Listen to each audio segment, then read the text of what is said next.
in political roles. So welcome, Ingrid.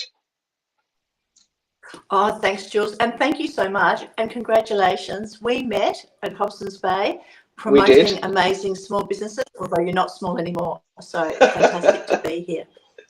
Oh, thank you. So let's start off by telling everybody a little bit of your career so far and how you've got to where we are now. So probably my most interesting role was in a tent and a four-wheel drive traveling around Australia. So with my first husband, who's Aboriginal, and we were building a Indigenous economic community development. And that is really where I got the passion for that grassroots relationship to relationship community development and capacity building. So that's hang on a minute though. So that's amazing, but it sounds like a dream job. So what was the role? What were you two doing? Like, how did you start that? So we were building up our own consultancy. My partner is Gidja. He's from the Kimberley, and we just decided that we would travel around and go to the remotest parts of Australia, and that we would, we would facilitate, we would do cross-cultural awareness and small business development, and that was a great joy. I bet it was. Was that funded by the government, or did you have to go and do that all yourselves? No, look, nothing is as motivating as an empty tank of petrol 20 hours away from a city centre. So a lot of it was, getting onto government sites, looking, quoting, applying for some grants. Right. But really building up our own business. So lots of talking, lots of networking, and, and asking people to advocate. Yeah, which is so important. So how long did you do that for? We did it probably short of 2 years, and then we took it to the city. So we then moved to Perth, and we did that for another 8 years or so. So, and then we decided that we lived together better in a tent and a four-wheel drive than we did. Lawnmowers and fences. So, and who's going to do the washing up tonight? Right. And so so have you ended up in Melbourne? So you were over in Perth with him and you decided not to do that anymore. Then what happened? Yeah. So look, one Tinder date and went to Canberra and. Hang on, you went from Perth to Canberra for a Tinder date? Yeah. Well, the first Tinder date might have been in Perth, and I always think, nothing's more successful than long distance relationships when you like your own space. So it was a great way of coming together. Moved to Canberra, and took up some really interesting roles. One was with DFAT, building cybersecurity in the Indo-Pacific in Timor, leading some incredibly. Yeah, look, I think really, if we can just be fair, I'm a professional chitty chatter, so translating those extraordinary technical skills into the value proposition of businesses is my joy. And it really was skills that I learned in that tent driving around Australia, teaching and translating skills that maybe Indigenous communities didn't understand, and putting it in a language that they could understand and within their cultural framework. So that was an extraordinary, I didn't appreciate at the time what an amazing skill, and I continue to use it, and it's really how I've arrived here. So and my last role was with Austrade, helping a ministerial report looking at reimagining the business economy, and I know, professional an expert panel, and Martin Ferguson, our ex-Minister for Tourism, and we built a report that now Tourism Australia uses. It's a foundation report. It's called Thrive 2030. I promised myself upon arrival in Williamstown, no more national projects, no more international projects, I'm going to do what they say to do. I'm going to test this theory that you'll find your joy when you're doing things that you love in a career. So I just looked down at my toes and I've built my community outwards. And a lot of that was volunteering. Let's face it, you know, you're very popular when your labour is free. And it was a great way. It was a great way to meet everybody. I did take on my first role here was with the Williamstown Old Style Butcher.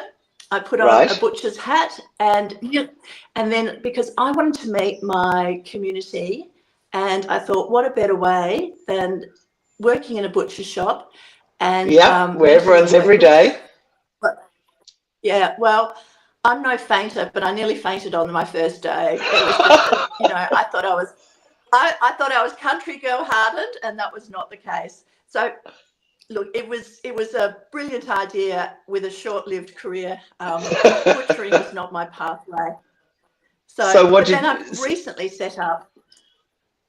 Yeah, I recently set up my consultancy here. Helped building my the membership as admin for the Williamstown Swimming and Lifesaving Club. Once again, having this extraordinary organisation that's so important to a community like Williamstown and broader. Yeah. So and for you've got to stop. And for anyone that's listening, Williamstown is it's where they used to make boats back in the, I don't know, early 1900s, I think. It's a historical town. It's right on the bay opposite the city of Melbourne. So it's only about 7 or 8 k's away, but it's got a lovely country town kind of feel to it, hasn't it? Oh, look, it is extraordinary. And it's built on the shoulders of volunteers.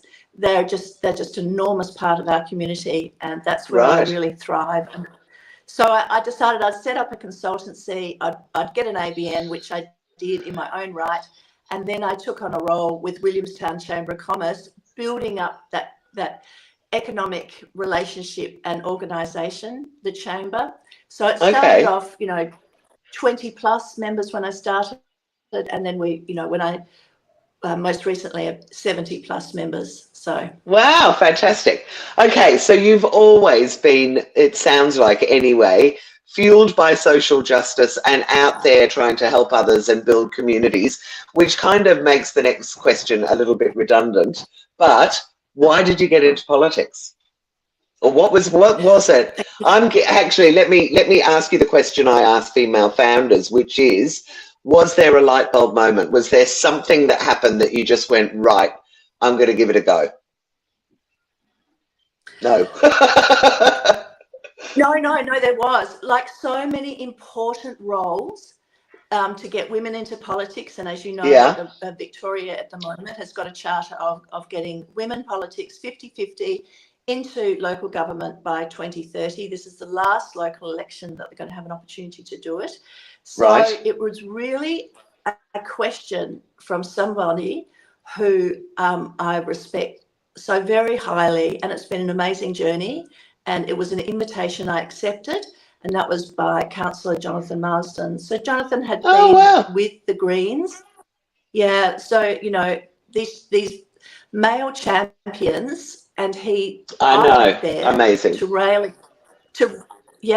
And I just need to acknowledge, here we are.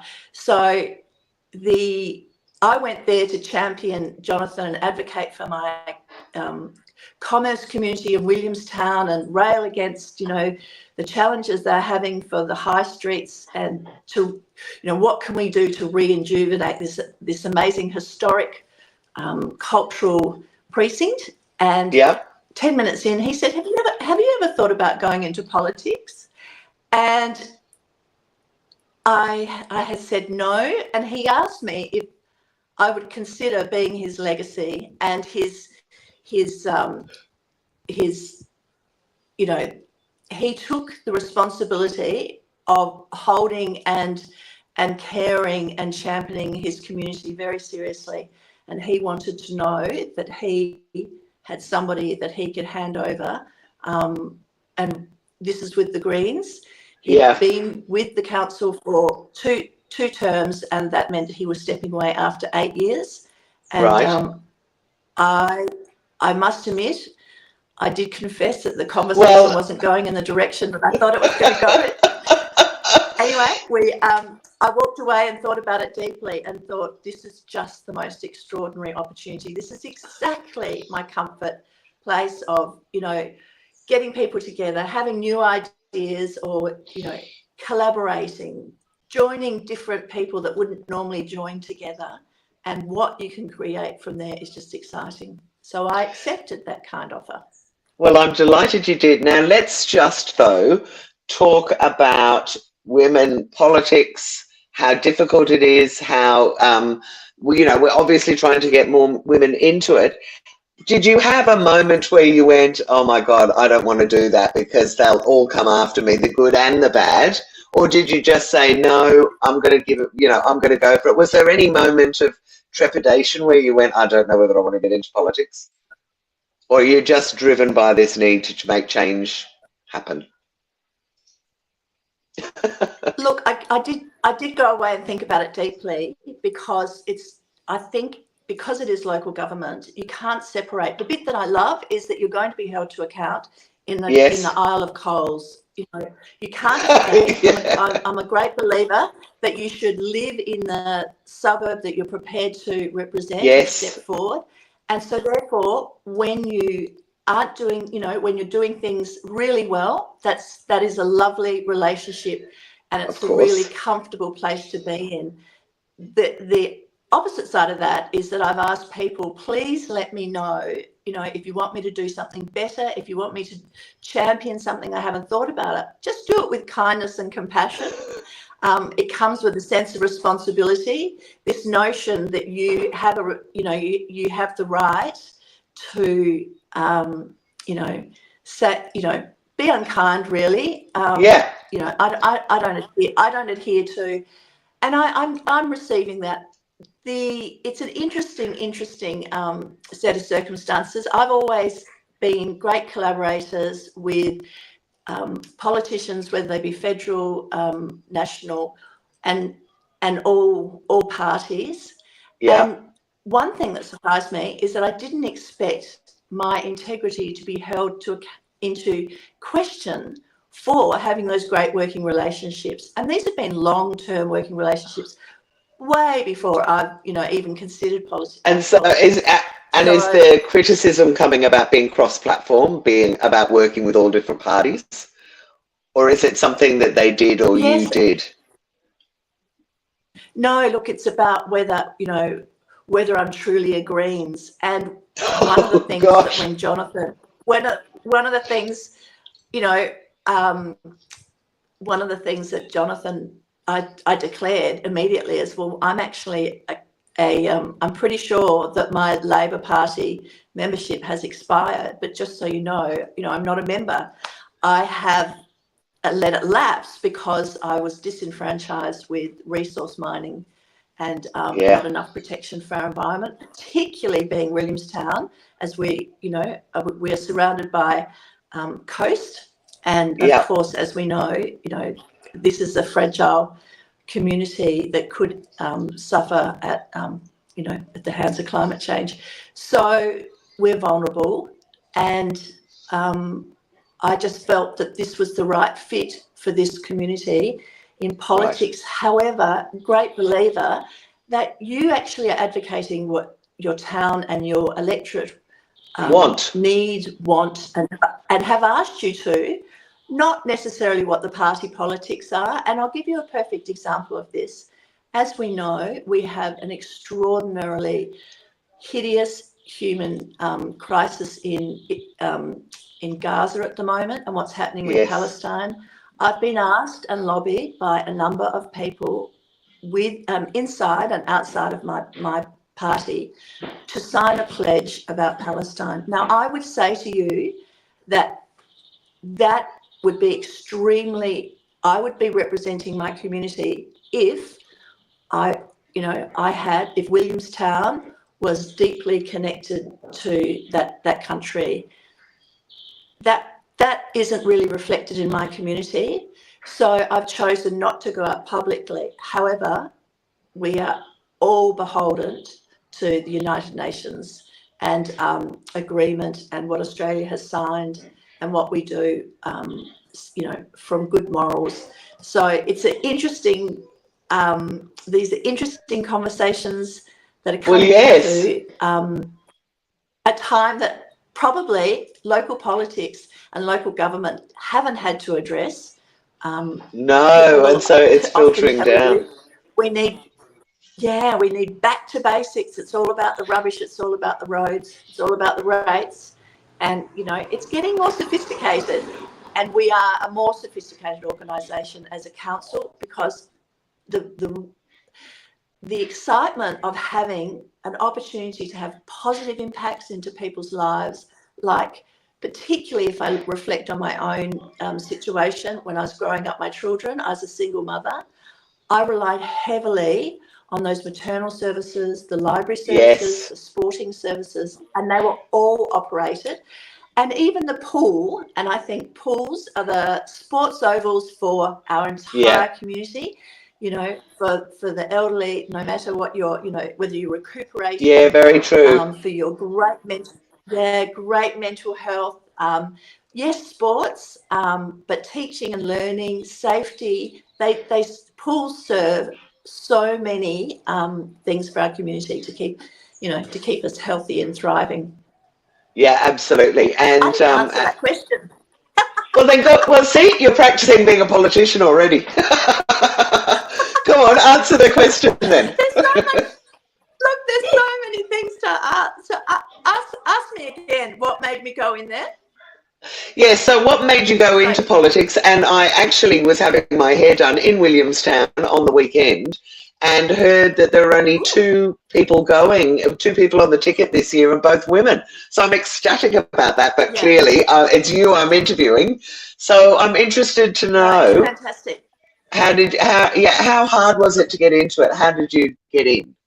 And I think the question was more around, did you have second thoughts about getting into it because of the possible trolling that could come along with it? Look, it has been fierce, and the really regrettable thing is it's been from some people, I may they might have been on a committee that I chaired, and the hilarious, I do have a sense of humour, because I find this completely delicious, that they're bringing in my sense of integrity when they are hiding behind their cat's social page and they're trolling me through that. I don't know. There's just something. There's an extra irony after that.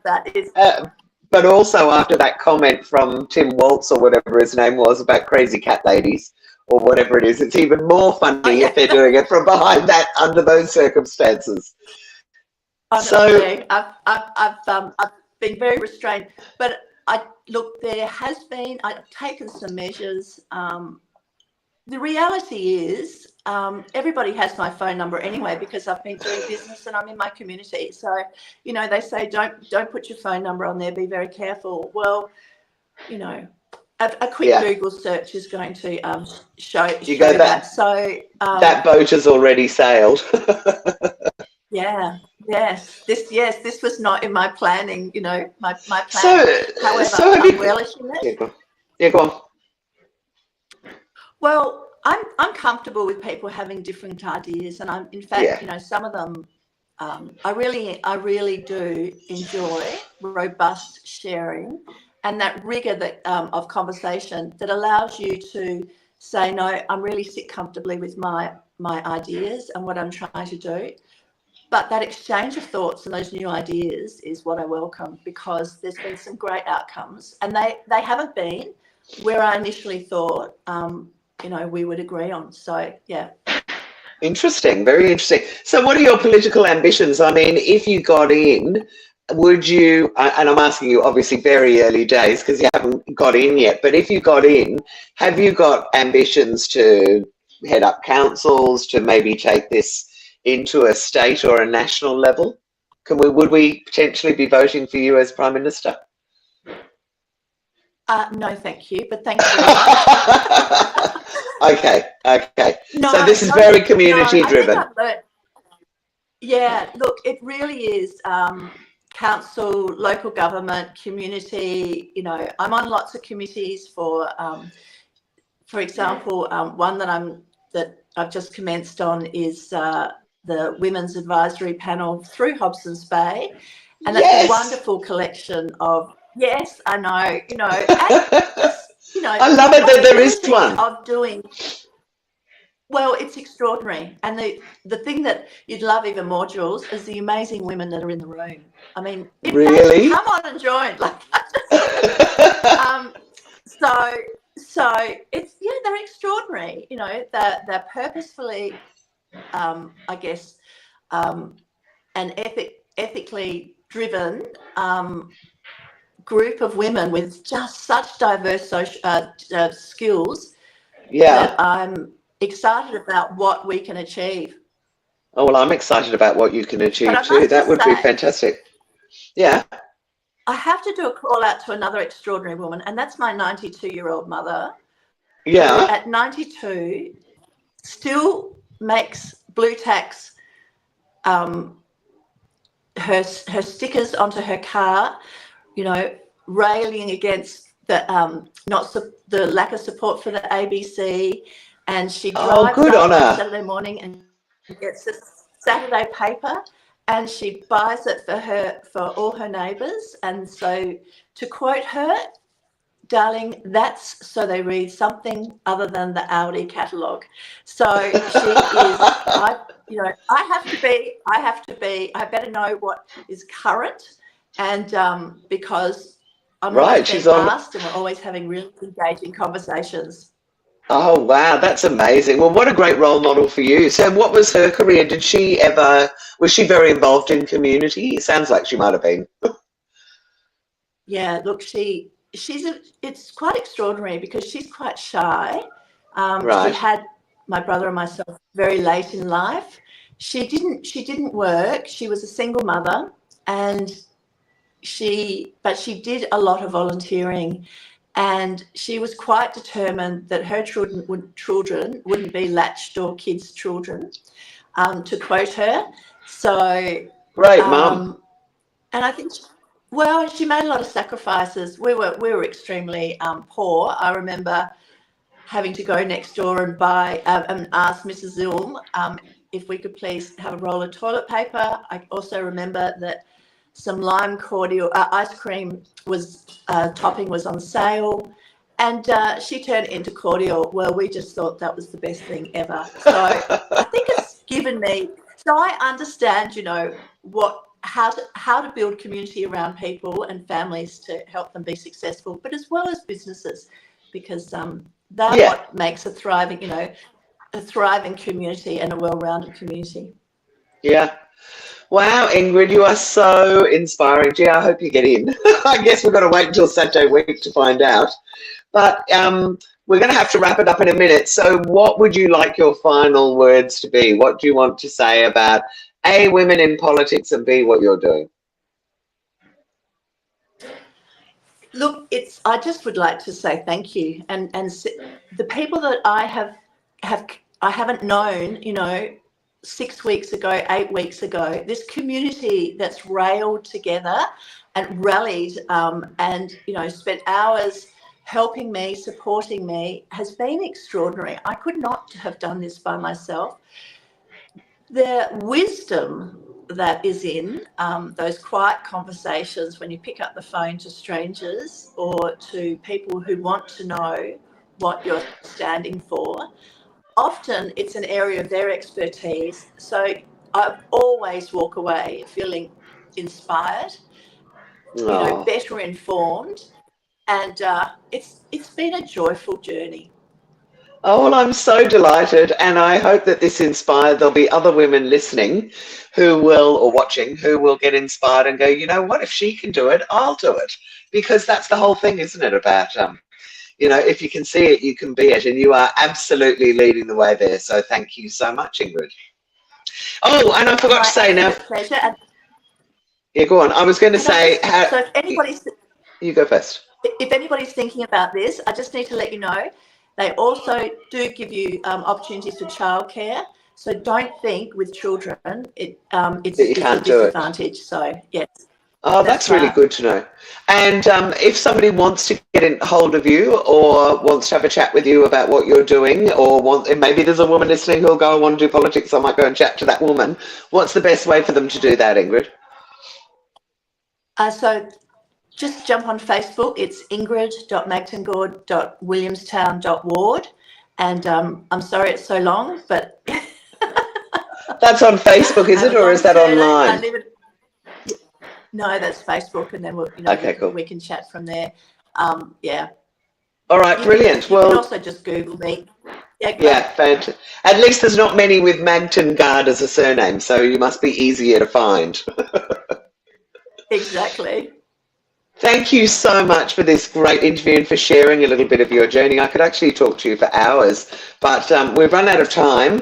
I want to say thank you to anyone and everyone who's been watching. If you are interested in knowing more about She's the Boss Group, you can go to she'sthebossgroup.com, where we run, I think I've done 84 events this year, so both online and offline events, and we're running them from Queensland all the way around the coast to Adelaide. Please also connect with me on LinkedIn or join the Facebook group for She's the Boss. We've got over 4,500 women in there. They're all amazing, very supportive, very positive.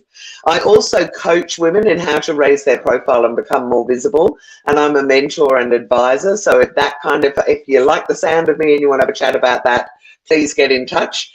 And last but not least, this year I have set up a directory at womenspeakers.com.au. So if you are a speaker, go up and sign up and add your profile.